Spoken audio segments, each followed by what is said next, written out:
Hello and welcome to this week's edition of Conversation with History. I am Thekla Wilkie. And we do have a very rare personality. He's very distinct in so many ways, and you'll get to know about him in the course of the program. He's an engineer, he's a broadcaster, and a military personnel. That's a combo. It's like putting a goosey, ogbono, and all of it together. But we will get to know why all of this happened all at once in his life. And we're speaking of none other than a former Director General of the Nigerian Television Authority, the NTA, Engineer Chingu Wigwe. It's a pleasure to have you on Conversation with History, sir. I'm pleased to be with you too. Thank you. Wow. You know the interesting thing about you, I have been with you for some time now, and I've just been observing you. The way you talk, your command of English, your choice of words. And I said, perhaps broadcasting would have been, because I've weighed the options, engineering, broadcasting, and military. And I believe broadcasting was just it. And it's a good thing you cut your teeth there, and you made the best of your time while you were in the broadcast industry. So it's such an honor to have you here on camera, on set. Now the microphone is on you. I have that privilege of putting the microphone in front of you to ask you questions. Am I not privileged? That's interesting. That's interesting. So thank you for honoring us, inviting us to your home to have this conversation. Thank you so much for that. You're welcome. Thank you. And by the way, our revered Director General, former Director General, is from Port Harcourt, from Rivers State, Port Harcourt. Yes. He is also the father of the late Herbert Wigwe, who was the former MDC of Access Bank. And so if you're just joining us, this is Conversation with History, and we are going to deep dive into so many aspects of this great man and, find out what makes him tick. And the question that, begs for an answer is, why would you even, you started off as an engineer, radio engineering, and then you moved on to television, and afterwards you left the house a civilian, you came back as a military man to your wife. What would have informed that transition from a civilian who left his house and said, honey, I'll be back home, and then you come back as a military man and say, okay, I'm militarized now. What informed that decision? I think that's a very interesting question. And indeed, this particular event almost broke my marriage.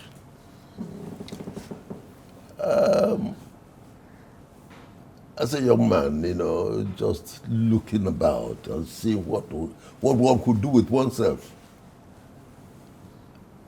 My colleagues were going for an interview with the military. I think it was December 1962, or December 1961. No, December 1962, I think. So we all went for the interview, and in fact, I think more than anything else, it was to see how marketable we could be. We went there. When we went for that interview, we didn't know what was going to be the outcome of the interview. We came back home, continued with our normal work. And I think I got to the office someday. And my boss did what I didn't quite like. He made a promise to me. And when I was expecting that promise to be realized, he gave it to someone else. I said, I can't work in such an atmosphere. I was expecting something from my boss. Now it went to somebody else. He didn't even have the courtesy to say, look, my son, never mind, there's another chance. I know why I gave it to this person. I felt disappointed. I now started to look for the result of my interview. Why, I had gone for an interview and I wanted to know the result. I found that my colleagues, some doctors, engineers, accountants, had been given offer alongside with me. They had accepted. I had gone to Kaduna. And I'm here. So I quickly went. I left the house as a civilian, went to work that day, and I saw that thing. The thing hurt me in the office. I went to the office. I went to the military office, where I was expected to get the result of my interview. And I said, Mr. Wigwe, we've been expecting you to come and take up your letter. Your colleagues have been on training for the past 10 days. I said, can I get the letter now? Are you prepared to accept it? I said, yes. And they gave the letter to me. I signed the offer. I had just left the office, broadcasting house, IMOUKHUEDE here. As I accepted the offer, they said, no, I think you better take your kit so that tomorrow when you're coming to the office, you come in your uniform. I went, they kitted me up. Have a little bit of training, some 30 minutes parade and how to salute. So in case you are coming in tomorrow and you meet a senior officer, it was very amusing. So I put on the uniform. After the exercise, I said, well, can I go back in my civilian uniform? They said, no, you don't have to remove it. Take it home. When you get home, you remove it. And I had it on, entered the car, drove the car home. My wife had seen me in the morning leaving the house in a civilian dress. And as I knocked at the door, they opened the door. And what did she see? A well-kitted out military officer. She was shocked. She had to touch me to believe that this is the husband that left the house this morning in a civilian uniform. Luckily, I had her mother there. She broke down completely. The mother was trying to talk to her. These young men, this is how they push around until they hit their breakthrough, and then they will be satisfied and then be steady. You have a young man as your husband, he must be nosing around somewhere to see exactly where his breakthrough will come from. So, but did you at any time have that conversation with her as your spouse to say, okay, well, there's a possibility that I may want to explore joining the army? I didn't even know that I was going to join the army. I didn't even know, I had forgotten the fact that I went for an interview until that thing happened in the office. So I said, look, I might as well check into this office and find out if my letter of appointment is waiting for me there. And if I may ask, what is it that your boss denied you that, spiraled into you wanting to check out of a profession I that trained in you Britain. supposedly love? I trained in Britain, and you find most management positions in industries were military officers. No, I was talking about your previous job. Yes, I left broadcasting. So I had had in mind, I had known about what happened to most military men after they retired from the military. So what did your boss deny you that he gave to your colleague?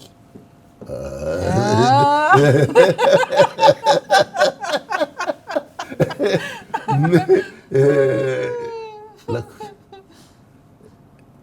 it's not everything that you saw on television, No, it's a particular job. My boss said, Mr. Wigwe, I'd like to send you to that position to go and work in that place. And I'll let you know when the time comes. And next time I'll say, this is the promise of my boss. I'm looking forward to it. You're waiting for it. He has sent somebody else. I was told. He has sent somebody else. Oh my God, I felt disappointed. But there are ways you could have put it to say, you could have approached him and said, well, you promised me this. Is there something I have done, to deserve the denial of this promise that you already made? No, I thought if my boss made a promise, he had a responsibility to me and to himself too, to make sure that he kept to his promise. We started off you explaining how you crisscross from being a broadcaster to being in the military, and then going back to broadcasting at some point. Let's understand, how all of that played out. Okay. What informed your going into engineering in the first place? Let's start from there. Engineering. Engineering was a last resort. Maths was my second nature. But because I was working in broadcasting engineering department, and they would not recommend me for scholarship if I was going for mathematics. So I might as well put in for engineering. And I knew that if I applied for engineering, that would be recommended. So I did. That was how I got into engineering. And I went in and completed my professional training in engineering. Yes. And then when I finished it, I came back home, back to Nigerian Broadcasting Corporation. I was with the Broadcasting Corporation, entered their training school, was a senior lecturer at Nigerian Broadcasting Corporation Engineering Training School before I got into the Army. And then I continued my career there. I continued with the Army until the war. After the war, I was asked if I wanted to come back to the Army, and I said, no, I've had my fill. I've had my fill because a lot of disruptions in the Army.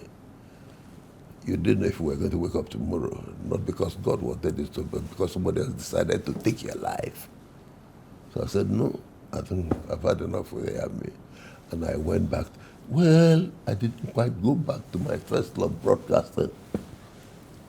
I said, if I could work in the Army, then I could work on my own and make a living. Went into private business, civil engineering, construction. Went to the public works department in Port Harcourt. I registered as a contractor. And they gave me the assignment, a job, a contract of excavating, constructing drainage along a bad road there. My wife had gone and was with her parents in Calabar, nursing, with my little kids at the time when we were in incarceration. Nigerian army officers who fought on the side of Biafra. So when they released us, and I decided to now go into private business, I said, I think I'll make more money. I was able to put on, putties for 18 out of 24 hours during the war. I stood that stress. I can do it as a private man and make money for myself. The governor of Rivers State, Data Spiff, came calling, said for me, I want to start off radio and television station in Rivers State. Can you help us? I told him I'm all yours. And that was it. That was how I went back to my first love. Was it really a love? Or was it a decision you made out of some kind of necessity? He could have called me for something else I could refuse. But this, I just saw it God at work. Okay, so let's say you just touched the surface, you scratched the surface of that, your experience in the military. We want to, use some really strong broom to punch it and see how much we can excavate from your experience as a military personnel. Yes. Now, it also is also established that you worked with the likes of Obasanjo, President Obasanjo, who was in the military at that time. You were also contemporaries with some very big names in the military, Buhari, Eziogu, and some very important names that have also colored the pages of the Nigerian history. We would like to know more about that. Now, President Obasanjo and I belong to two different corps. President Obasanjo belonged to the Nigerian Army Engineers, which you would consider the equivalent of civil engineering. I belong to the Nigerian Army Electrical Mechanical Engineers. And my boss was a sweet man. He was Colonel Victor Banjo. He was my boss. Well, I was in this business, of my days in the army. I met people like Nzogo. For me, he was a gentleman to the core. Nzogo told you something, go buy it. You can take it to the bank. You must have had fond memories there. And the way you have spoken about Chukwuma Yes. Eziogo, Yes. you must have had a personal relationship with him. Oh, yes. Can you let us into that? Now, when I was in Kaduna, they gave us an apartment because I stayed in the officer's mess. A 2-bedroom apartment, and then the parlor in the central place. Each time we ate together. So I found him very studious. I looked at his books. They are not engineering books. They are not just something about, those were not my type of books. So, Zogo was a very interesting character. And I was always jovial. I would visit him in his office, know more about the army and all that. So we were quite close because we stayed just in an apartment together. So what is that thing that is so striking about him? Because in the public eye and in the public domain, he's seen as a demon, somebody who, brought sadness, sorrow to a particular region. And you that knew him from across the room, Yes. it would be interesting to find out what your opinions are, apart from the ones you just listed, of that man named Eziogo. Well, I don't know what they saw in him. I don't know what he had to do with them. But as far as I know, dealing Nzogo with me with Nzogo, purely military, Nzogo was a very interesting fellow. Interesting is a very pregnant word. I don't mean the loaded one. I don't mean... When I mean Nzogo was a very interesting character, because he would discuss some of these military escapades, and so on and so forth. I had never seen him angry. I never saw him angry. I will come back, we'll discuss, and so on. I go to bed, he go to bed. The next time we'll see with me when we return from office the following day. Is it possible, by the long stretch of the imagination, that perhaps your impressions of him, which of course, is a contrast to what quite a number of people have about him, could it also be that perhaps your impressions are colored by sentiments, ethnic sentiments? Not ethnic sentiments. I come all the way from Port Harcourt, too. Somebody's coming all the way from Asaba area. But you're still in the same region. They will say he's your brother. I mean, if you see a Sule, for instance, and you see an Nzogo. I can mention some other those people who were friendly with me, not Yoruba chaps who were friendly with me. And, well, not a lot of Hausa chaps because I didn't go to school that way. So when you hear and read about some of the things that have been alluded to him, when you talk about the history of that coup that happened, that very, very, very historical coup, which of course has his name as a poster boy and the one who the whole thing is tied around. What goes on in your mind when you read some of these things? Because whether we like it or not, history is history and is something that we'll live with. And it's something that would also shape our future. It defines us now, it directs us, and it shapes our future. So when you hear some of these things that have been said in the past and even in the present and possibly in the future, what goes on in your mind, especially since you lived next to him? He was next door to you, a colleague and perhaps your brother. What goes on in your mind? I just said, this is not Nzogo I know. That's all I said. Is it possible that he was probably shielding you from that part of him? Because, you know, we human beings, we have different shades. We have different, you know, disposition and perhaps character traits that may not pop until there's a reason for that. One good thing that happened to me was that I left Kaduna when I did. Because if I stayed any longer, perhaps he is most likely to have brought me into it. But I left Kaduna when I did. I knew nothing about it, excepting when it had happened. And then we were all assembled at the base workshop parade ground, and Colonel Banjo, as the most senior officer in the southern region then, when the coup had taken place, who was available then, was now making an announcement about what had happened in Nigeria, mentioned Zogo as the leader of the coup. So it was just as well I left Kaduna when I did. Were there ethnic sentiments in your time? I wasn't involved in politics. Are you saying there was politics in the military at that time? As soon as I left my job, I went into my home. I wasn't involved in politics. Oh my God. A journalist that you want to get. Oh my God. I work with journalists. Okay. I work with people like you. What do you want to hear from me?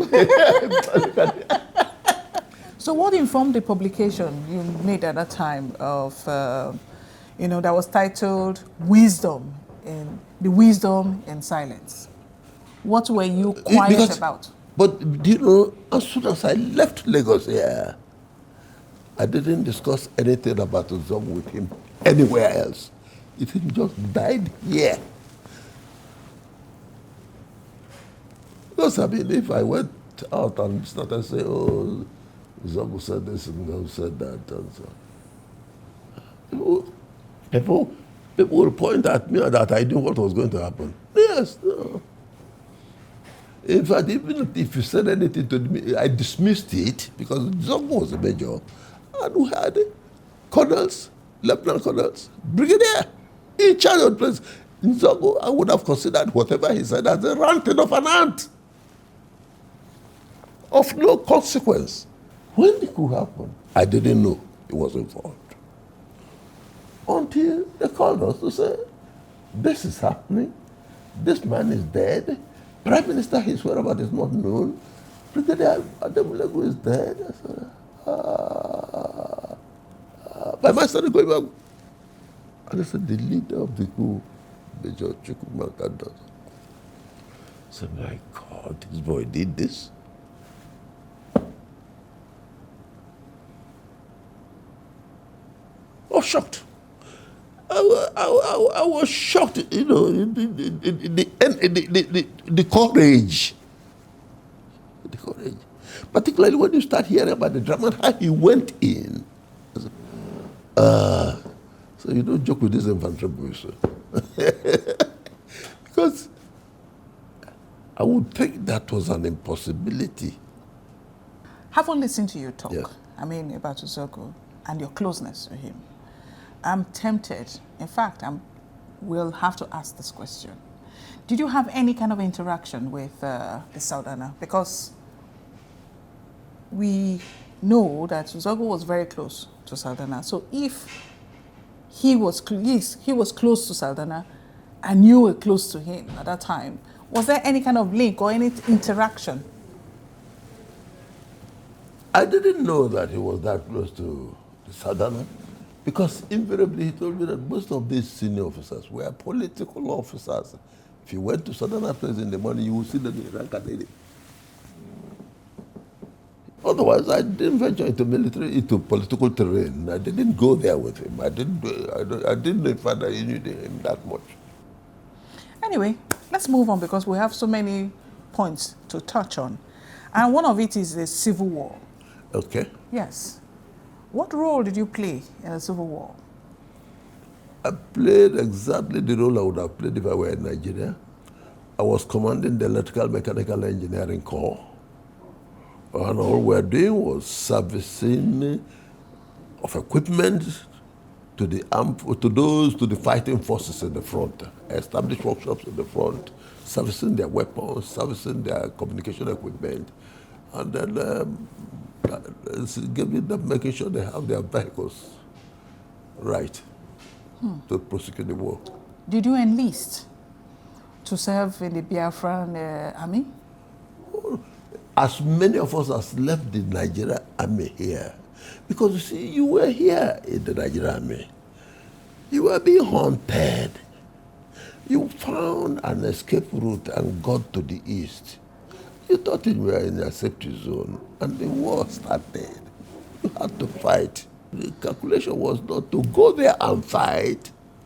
The calculation was run out into safety, and after negotiation, whatever the negotiation came out with, then we complied. Did you believe in the war? I had never seen war. And in fact, I didn't. Why? I didn't believe in the war. I don't know what you mean by that.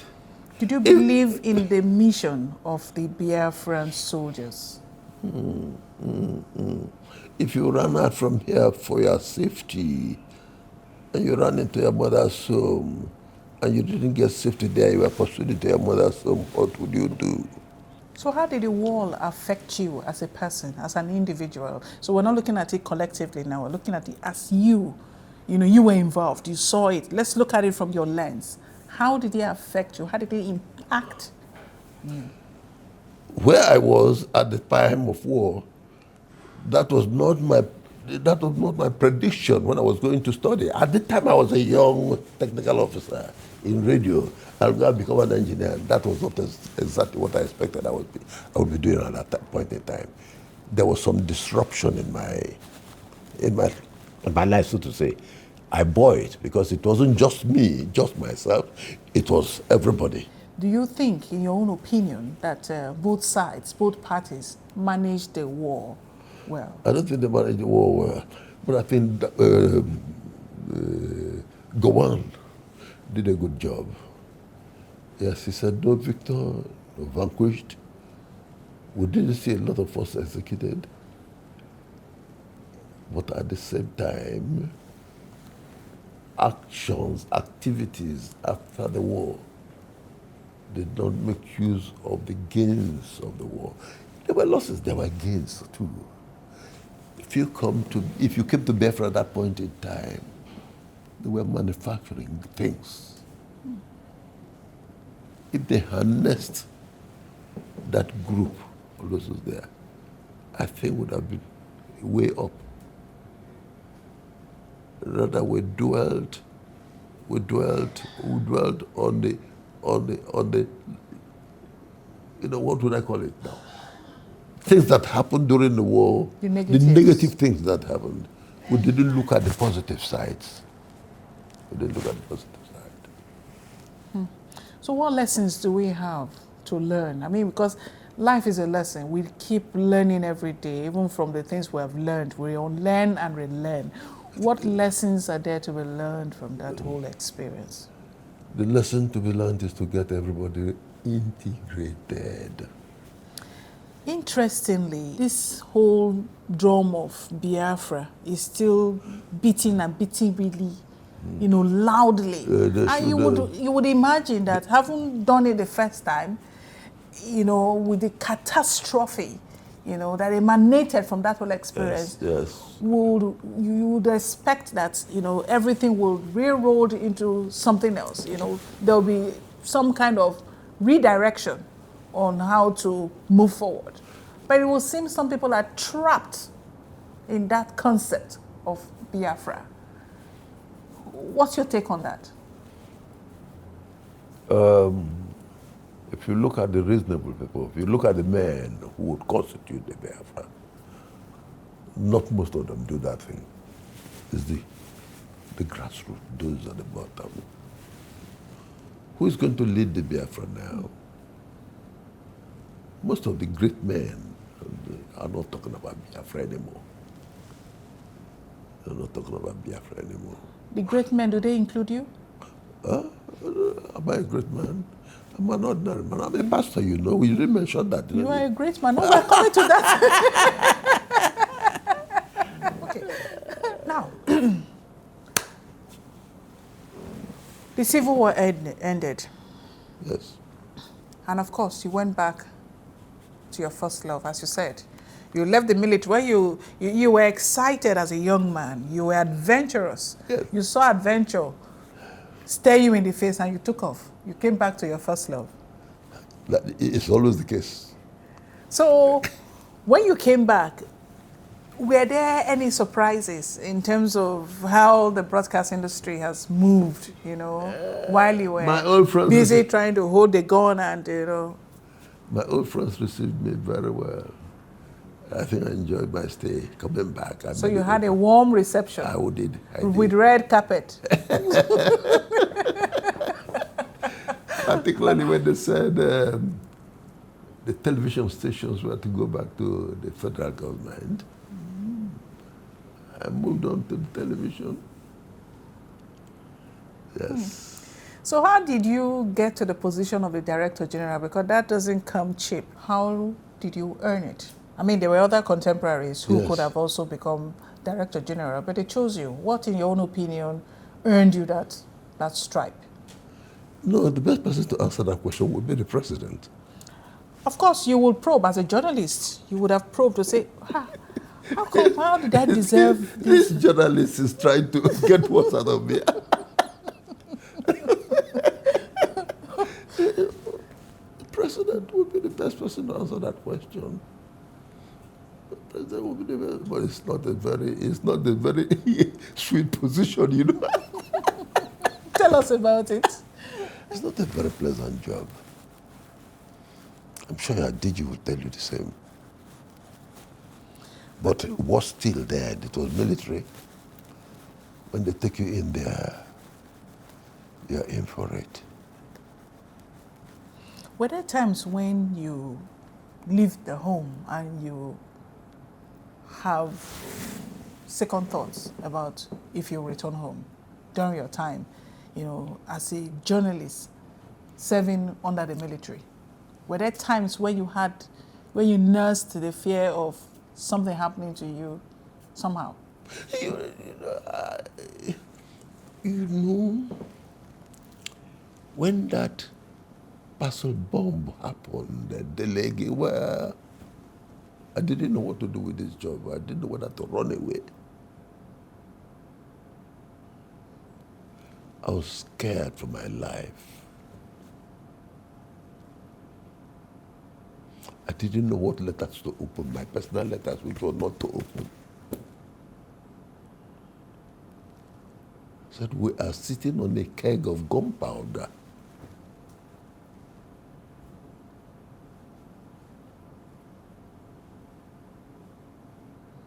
Did you have a relationship with the head of state at that time? Was there any relationship with him? Not closely, but I had a relationship. How was if it? I called me by first name. In general, working under the military as a journalist, you've talked about the parcel bomb, which is, of course, is one aspect, and of course, it's something that keeps resonating, you know, in the annals of history when you talk about journalism in Nigeria. Were there times when you yourself, because of course, as before you even rose to the position of Director General, you were in other positions. Did you ever feel threatened directly that something bad could happen to you? That's not for this television. It's in the past.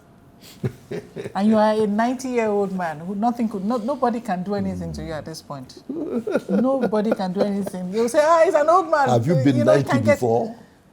Have you been 90 before? We've seen 90-year-old men. We've seen 90-year-old men around. Like, I don't think I like to say it here. I don't think I like to say what I would have said. Purely private business. You're surprised. Was that a threat to your life, death threat to your life? Imagine threat, but it never happened. Imagined. speculative? Well, Was it a speculated one? Did anybody whisper anything to your ears that frightened you to your skin, that you thought of just kicking your bags? Let me tell you, general managers of stations are in risks. They have a lot of risks. During your time as a broadcaster, did you experience a coup and how did you manage it? In fact, we didn't have any coup until I retired as my position as general manager. It was when I retired that we had a coup, so I didn't have that experience. April 1990 what? April 1992, 93. Okay, so as the Director General, what would you say were your landmark achievements in terms of reforms, policy direction that impacted on the image and the brand of the NTA? The brand of the NTA. One of the things we thought about broadcasting is that broadcasting was to lead the direction in which a country may develop. And those were the paths we maintained. Would you say the amalgamation of the regional broadcasts into the national, platform was a good decision? It was good, it was bad.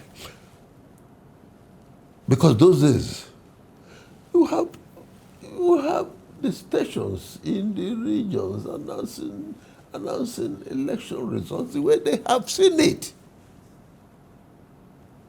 Oh yes, this station will announce this result. The other one said, look at the result.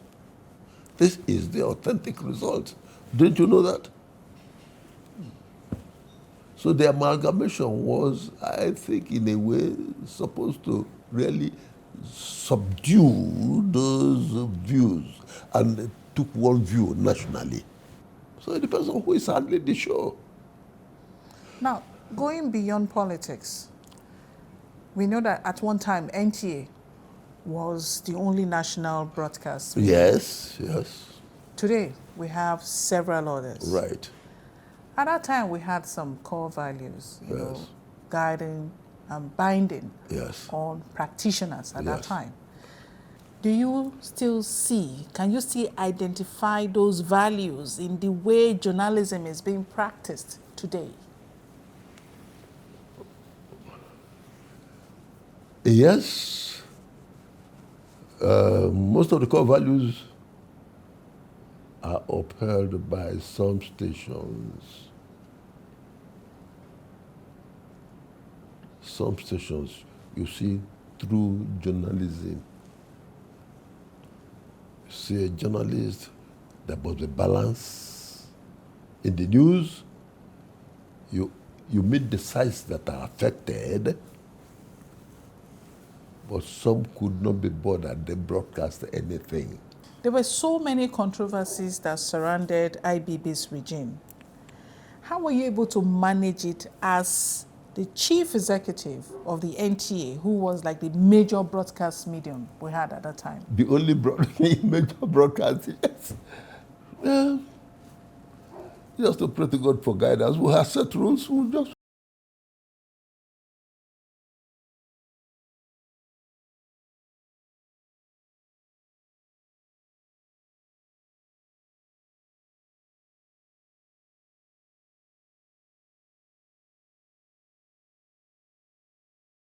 I've been gauging your person. You seem like a happy-go-lucky man, somebody who has a never-die spirit about him. And I ask myself, this is a man who has lost 2 children, your first son, many years ago, and just recently, your other son, Herbert Wigwe, the former MD of the Access Bank. My first grandson passed, his wife along with them. That is true. Yes. But now I'm looking at the first generation, which are your 2 sons. Yes. A man who has lost 2 sons in his lifetime. That's quite a tragedy. And My question is, how did you manage the first grief? I mean, how did you manage the grief of losing your first son? What really happened? You know, my son, the eve of that event was with me.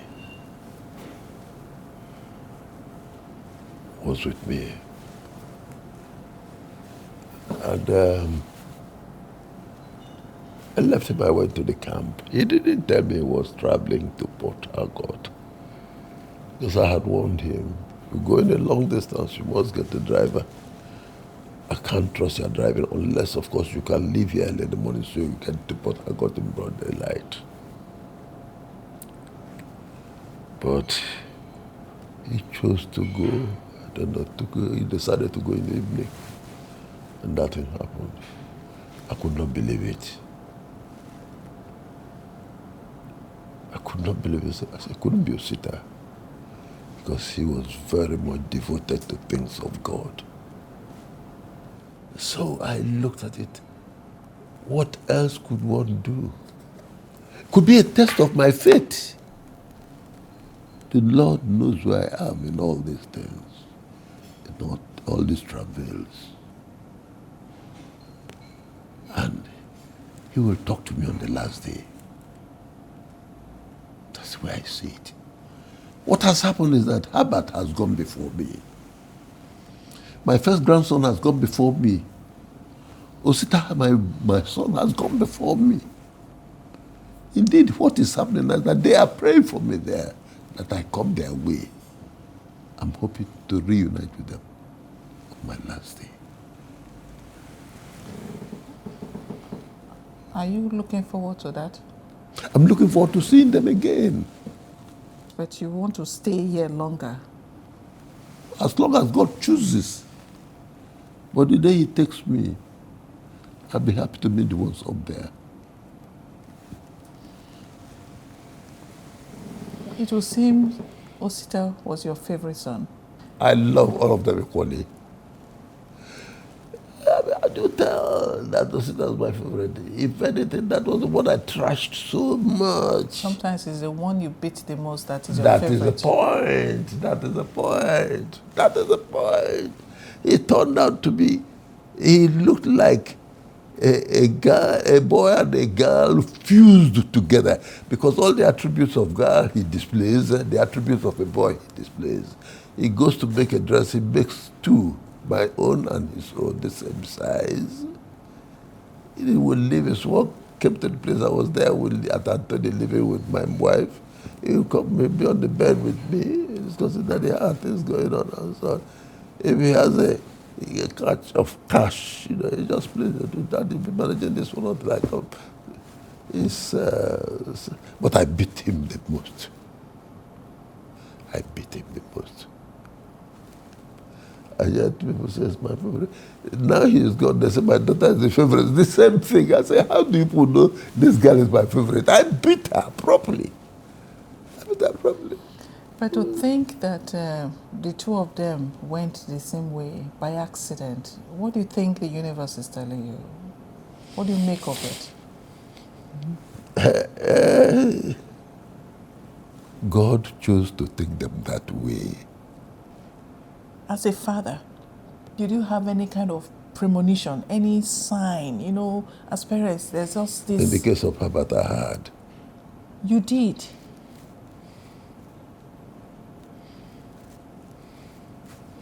How? I've forgotten what happened in his house. I was in his house. I came home. I broke down before the mother. I said, we have lost Herbert.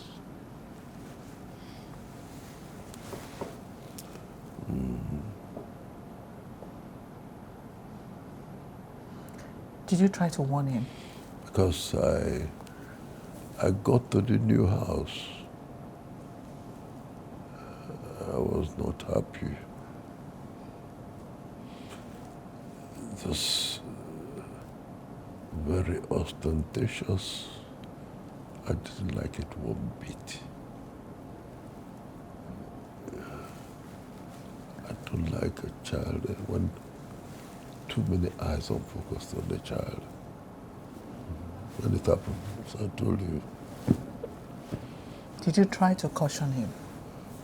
I tried, but it was too late. Started building that house, I knew nothing about it. He didn't tell you? He knew what that you wouldn't disapprove.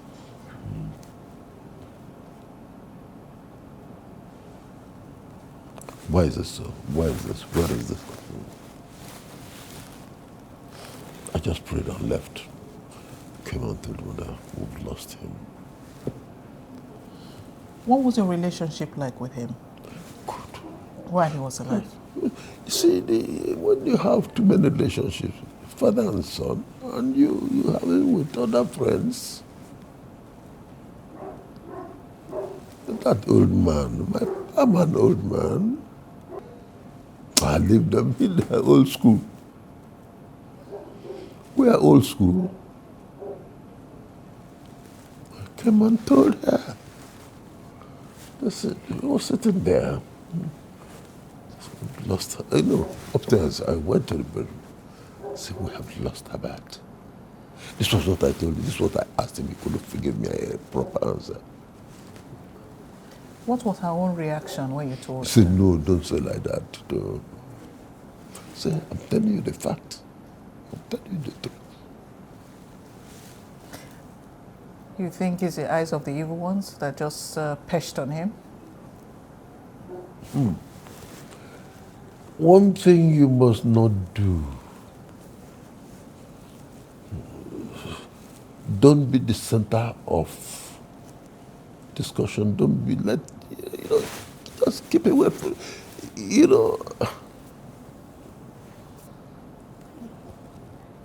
I don't know how to put it. I don't know what my mother used to talk to me. She says, look, when you progress, when you make progress, even though you are helping people, don't think that people love you. Maybe your father, your mother will enjoy your progress.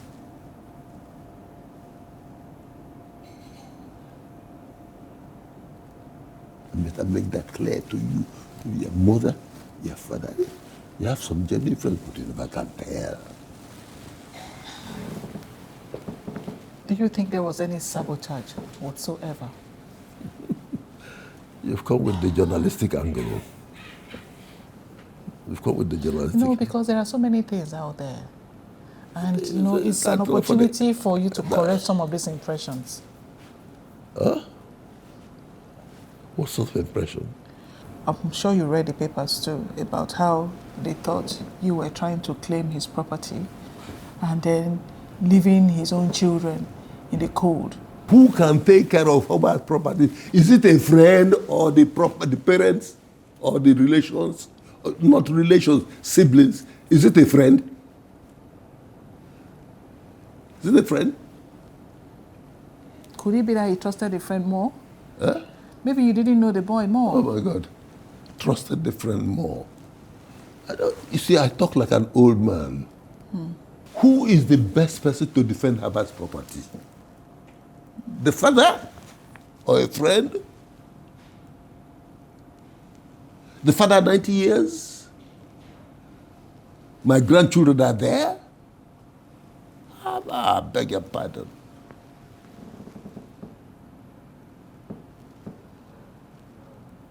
How many more days have I got to live? So what will I do with Herbert's property?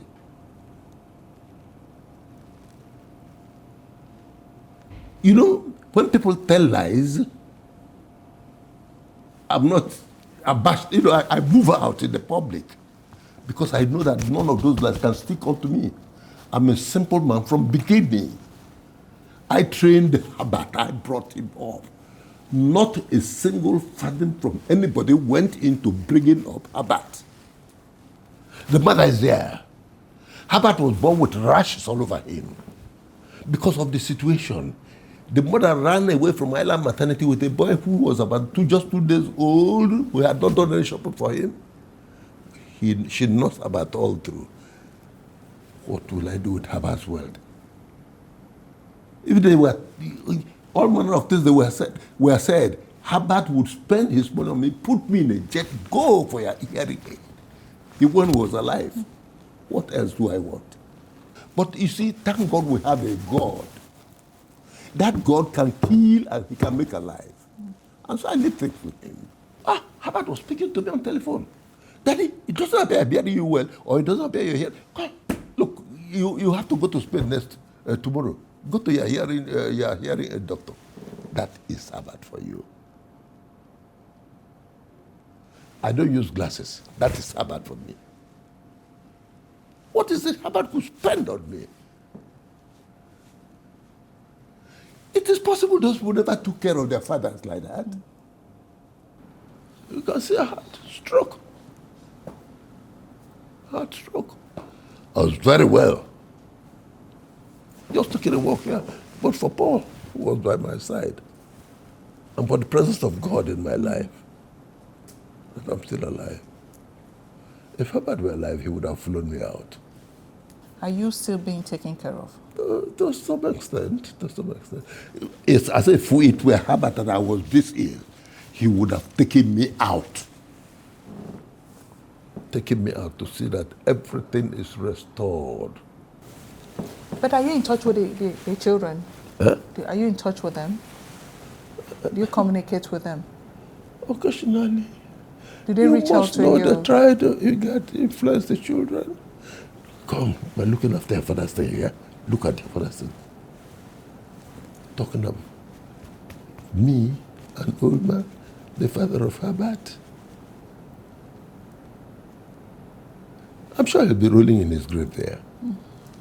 The first one died. Nobody ran after me to come and protect. His indebtedness, a company and all that, I pay off. This one died because they have plenty of money. Then they come and protect the children from me. You can see the irony of it all. Maybe they will change the name of the children to their own children. Sometimes I imagine human beings, I say, I don't know how many people would like to wear my shoes. How many people will want to wear my shoes? You can accept such misfortune. You say, if you can see mother, father, children die the same time when the house collapses on them. But this type of pain I have, look, you know, this is where your faith in God is tested most. If Herbert himself were alive and this thing happened to any other person, I know what Herbert would do. Herbert did not know he would die before us. But if you come, your friend is dead, do you shut it over the parents of your friend? You handle them with care. But how was your relationship with this friend before all of this happened? But I wasn't that close to them, but their parents, very good. Parents, very good. You know, some mothers, they don't have children like themselves. What has life taught you? What has life taught me? Yes. I've learned many more in the past 18 months than I learned in the 80-something years. Life has taught me one thing we had always learned, even in moral instruction. Do good, do for yourself. Do bad, do for yourself. Even all this they have done to me, they will pay for it. There's no getting out of it. How are your other children coping with the loss of their brother? Miserably. Very miserable. So let's get out of that mood. I want you to, talk to Nigerians. There are people who look up to you, who, see you as a mentor, who see some virtues in you that they want to emulate or are already emulating. I would like for you to share a word or two with them, Now, and then even Nigerians generally. What I would like to tell Nigerians,